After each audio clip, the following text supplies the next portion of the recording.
Hello, everybody. I'm live. Yes, I know we're in live for a few seconds. I didn't say nothing. Uh, let's talk about what's going on today. Well, this week anyway. The war in Afghan between Russia and the Ukraine is still going on. Russia's got a little bit of help today, thanks to the United States. The United States has released one of the weapon dealers that we had in common, that we had in custody. He'd been sentenced 25 years for trying to kill Americans, so evidently we traded him for WNBA star Brittany Griner. Now, Brittany Griner was arrested for having drugs at the airport. She was told not to go to Russia because there were fixing to be problems. She not only went to Russia, but also carried the drugs. Supposedly they were planning on her, but it's kind of hard knowing how the athletes are today that would do that. So she gets 9 years for that. And of course we start griping, complaining, yeah, that, nada. And like I say, if you're going to commit a crime in another country, then that's on you. And if you're guilty, like the song says, if you do the crime, you do the time. So anyway, they used her to trade to get this guy back. Now this guy's got a lot. I guarantee this guy's got weapons buried all over the world. Putin's going to get his hands on them, and he's going to use them against Ukraine. So it all ties together. Am I happy she coming home? Yes, I am. At least for that part. I'm unhappy that we left several other Americans behind over there, including a Marine. Uh, they claim we're trying to get them back, but of course, he claims he's had 50,000 different jobs over his lifetime, and you know he hadn't had that many. And when they go back to checking them, they find out he lies most of the time. So Joe Biden, President of the United States, can tell me that night is dark, and I wouldn't believe him. Uh, I hope he's trying to get the Marine back. But the way we left Afghanistan, left all of our friends over there and some Americans over there, and now they're being executed. I don't have much hope for that Marine over there as long as he's in office.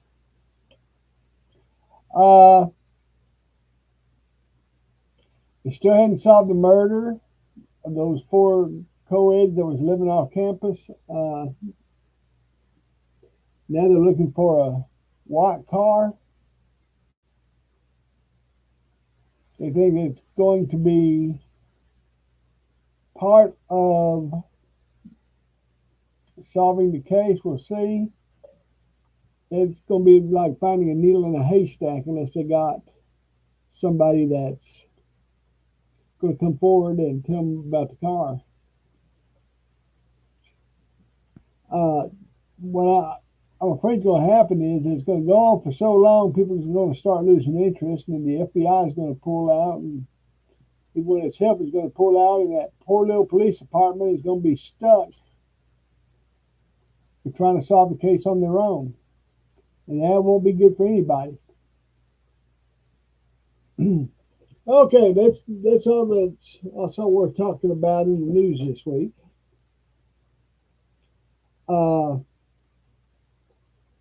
Yes, one more. Then that's the new Speaker of the House.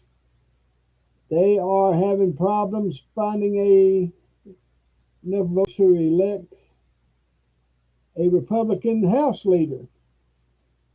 So we'll have to see who comes forward with it. You got 20 Republicans that are refusing to vote for the current leadership. And that could mean a lot of trouble for the Republicans. If they cannot get it together for this, how can they get it together for anything else? Also, it looks like Raphael Warnock was reelected, so that will give the Democrats a 51 to 49 vote edge in the Senate. So it's no longer 50-50, and Kamala Harris don't have to come down and vote anymore. I know that's going to break her little heart.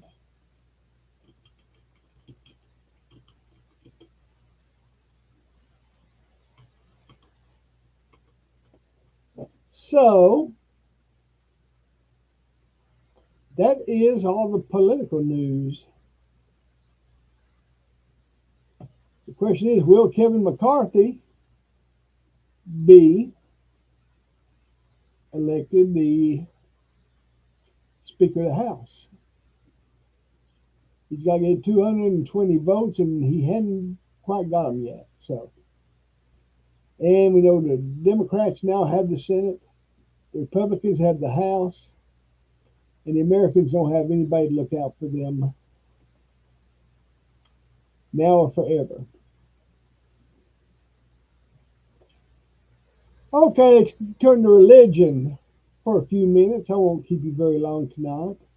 Uh, we have been, if you've been keeping up with my Bible studies, been talking about the last days. I firmly believe that we are living in the last days, that everything is coming together to usher this age in. When does it actually start? Well, it starts in one of two places.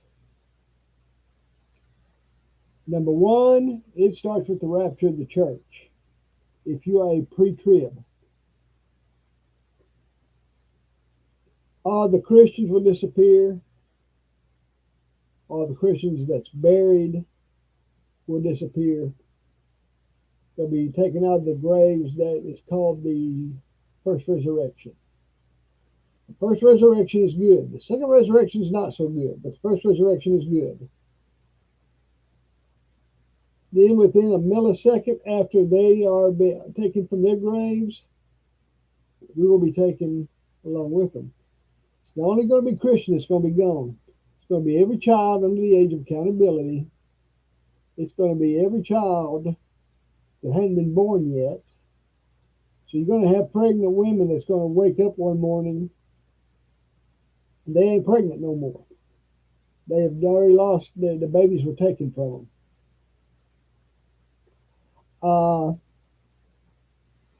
You might be giving birth in the hospital, and right in the middle of the birth giving, the baby's going to disappear. Hopefully, mom will too. I am sure at some point there's going to be some reasoning as to what happened. I think that's why we got the UFO is starting to gain popularity again. Some say it may be a something in the air that just kind of snapped and took all of us away. But every Christian in the world is going to disappear, and that's just going to leave the lost non-believers and 144,000 evangelists and 2 supernatural witnesses. And who are these witnesses? They will be appearing on the scene by the time this really starts to kick off. Uh, I believe it's going to be Elijah and Enoch. They're the only two people in the Bible that did not die. A lot of people say it's going to be Elijah and Moses. However, as I have said before, this will create a paradox in the Bible. Because the Bible says there's only appointed man once to die. And as we'll find out later on, uh, the witnesses are going to be killed after about 3.5 years.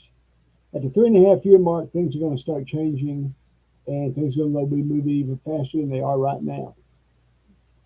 Now, does the rapture of the church start the last day, the 7 year tribulation? No, it does not. So that's what's got everybody confused about. Everyone thinks that the rapture of the church starts the tribulation. Tribulation does not start until the signing of the 7 year peace treaty between Israel and the rest of the world. The Antichrist will come up with a 7 year peace treaty. They will get their temple back, and they will be allowed to sacrifice again.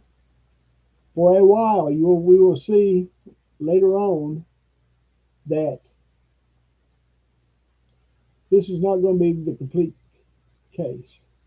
It's like everything else the Antichrist does. It's sort of a bunch of half truth in it.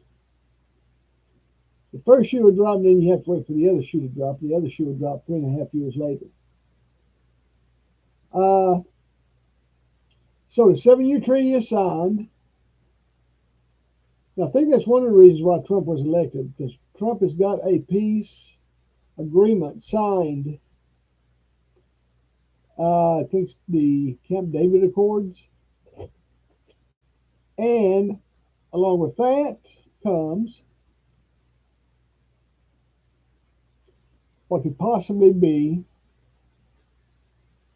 the rest of the world following along along the same lines. See, I think Trump did two things to set up the end of time. I think he made that one, and then he made Jerusalem, where our ambassador is staying and working now. 7 years peace treaty is built. You got the start of the new temple being built. You also have the emergence of the two witnesses. And the witnesses will be protected for 3.5 years. And they will preach for 3.5 years. And everybody around the world will see the witnesses preach. Now, had this been done several years ago, we would not have the technology in order to do this. We now have the technology to do this. Something could happen in an anthill in Jerusalem. We got enough satellites that can focus in on that anthill to show it to the whole world.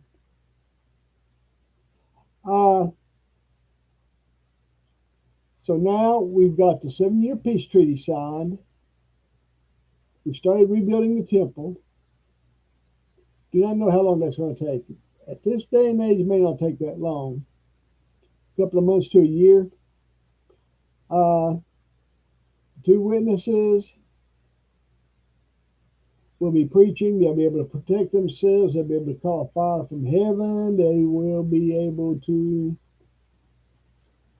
cast plagues, stop rain. You name it, they got the power to do it. Now, once that has been set up,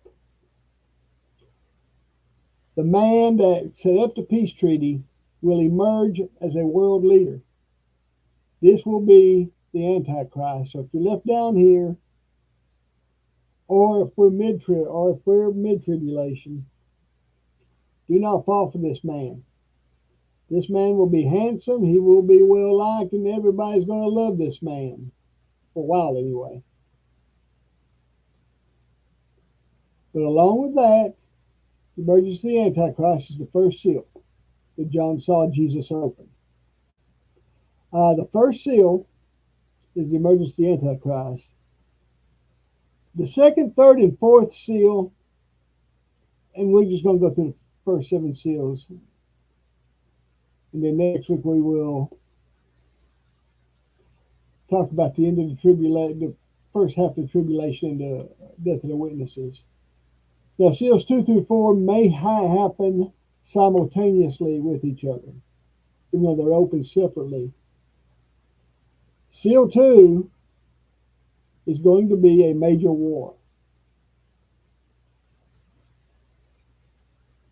Now, the Antichrist is going to be anti-war. He's going to come in as a person of peace.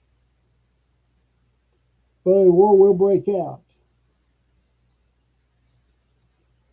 And you'll see the second, the third, and fourth will be ecological destruction. It will be economical destruction.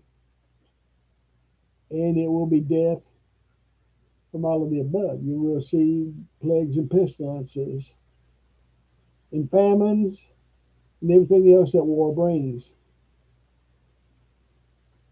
This will be the ride of the four horsemen that's often talked about. And there will be a percentage of the world that will be wiped out during this time. Now, when seal 5 is opened, we go from the earth to the throne room.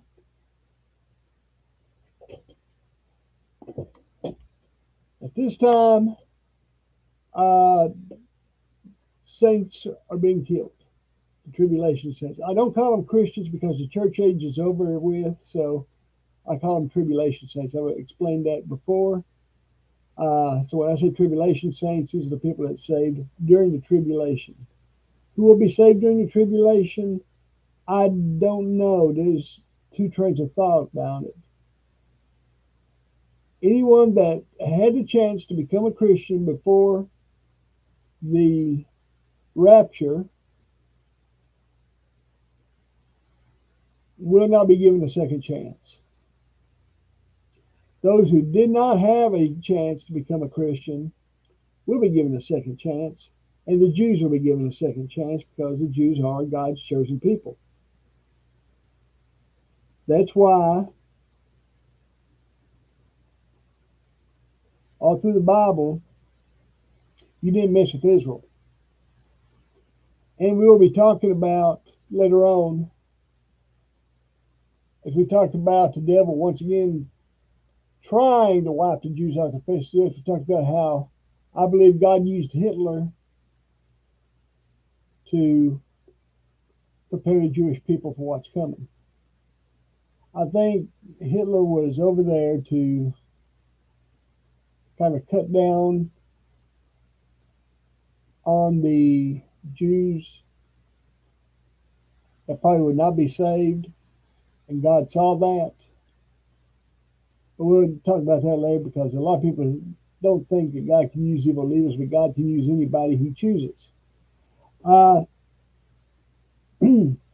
So we've gone through the first seal, which is the emergence of the Antichrist, the second seal, which is the war, the third and fourth one, which is ecological and economical destruction and death.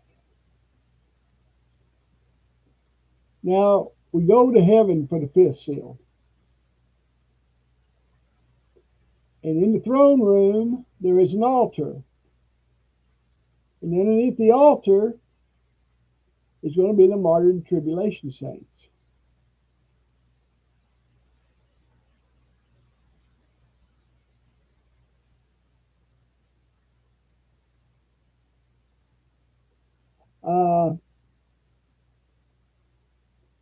The tribulation saints want revenge for what happened to them. Now, this is in direct contrast to Stephen in the Bible.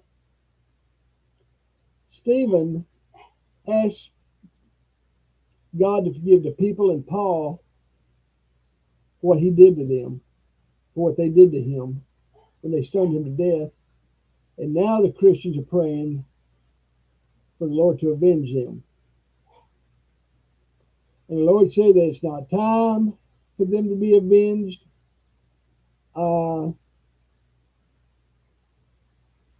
That more has to die, more have to be martyred, and more have to be saved before that time comes. Because God has set forth this certain amount of time, 7 years. Go back in Daniel. Daniel is the key to the 7 years of tribulation. Daniel's got 490 something years that he talks about. And the first 490 something dealt with the rebuilding of the Jerusalem temple, or the rebuilding of Jerusalem, up until the triumphant entry into Jerusalem by Jesus. Then we go into a waiting pattern for the last 7 years of Daniel's prophecies. Now, the last 7 years kicks off with the peace treaty being signed. So now we've gone through the first 5 seals. Not really all that much I can say about them. They're pretty self-explanatory. We go to the 6th seal, and this is where, if you're a mid-tribulation person, you may be in trouble.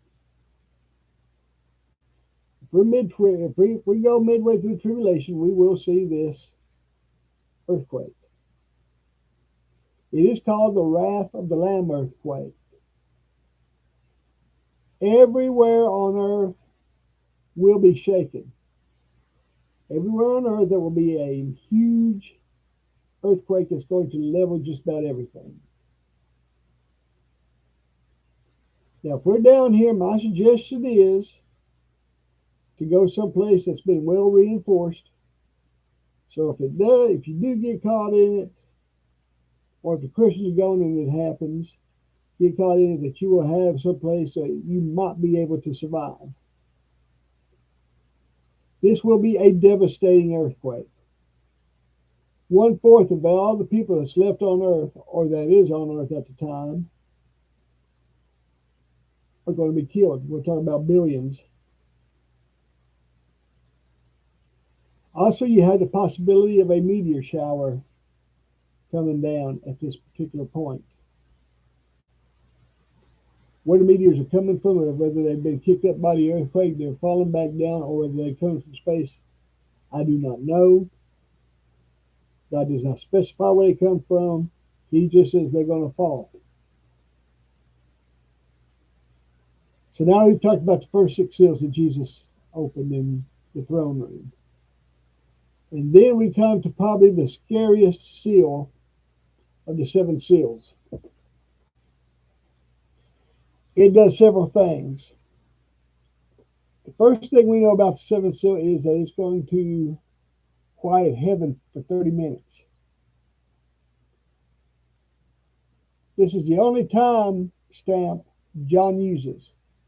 He said for half an hour there will be silence in heaven. Now, what is happening during this silence in heaven? Well, there's a couple of possibilities. Number one, it could be the marking of the 144,000 evangelists that's fixing to explode.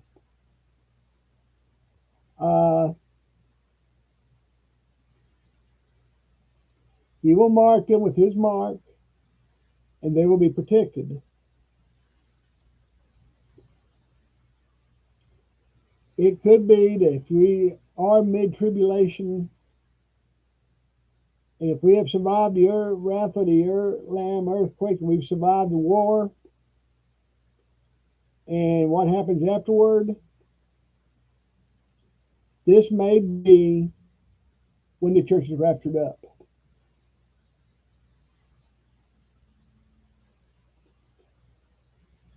Or it may be something worse. That I try not to think about.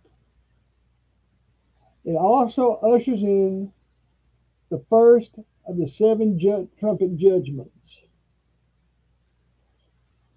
And you will see 7 trumpet judgments, and 7 bowl judgments. So we have 14 judgments coming at this particular time. The seals have been opened now. This will also end the tribulation. The first 3.5 years is the tribulation. The last 3.5 years is going to be the Great Tribulation. Next week we will talk about the Great Tribulation, and we will talk about several of the uh, judgments it's going to call, and why climate change is a big topic. Climate change is becoming a big topic because of what's going to happen during the Great Tribulation. And we'll see that next week. Hey, I appreciate you tuning in, and we will be back next week with politics, religion, and everything else you're afraid to talk about. Have a great day.